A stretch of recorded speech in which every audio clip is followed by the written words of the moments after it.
திருவண்ணாமலை மாவட்டம் கீழ்பெண்ணாத்தூரில் கைதி ஒருவரின் வங்கிக் கணக்கிலிருந்து சட்டவிரோதமாக பணத்தை பரிமாற்றம் செய்த புகாரில் பெண் உதவி ஆய்வாளர் கவிதா தற்காலிக பணியிடை நீக்கம் செய்யப்பட்டுள்ளார். கடந்த அக்டோபர் மாதம் குட்கா வழக்கில் கைதான பாலமுரளி என்பவரிடமிருந்து செல்போன் மற்றும் வங்கி ரகசிய எண்களை பெற்ற காவல் ஆய்வாளர் லட்சுமி மற்றும் உதவி ஆய்வாளர் கவிதா அவரது கணக்கிலிருந்து 1,70,000 ரூபாயை தங்கள் ஆண் நண்பரான ராஜதுரை என்பவருக்கு ஜிபே மூலம் அனுப்பியதாக கூறப்படுகிறது.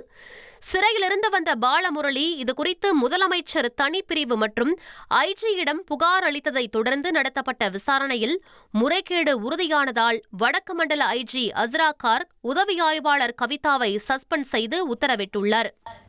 1,27,00,000 மனங்களை வென்ற தந்தி டிவி யூடியூப் சேனல். தவிர்க்க முடியாத தம்ப்நெயில்ஸ், கலக்கலான கான்டென்ட்ஸ். நீங்களும் இந்த குடும்பத்தில் இணைய இப்பவே சப்ஸ்கிரைப் பண்ணுங்க.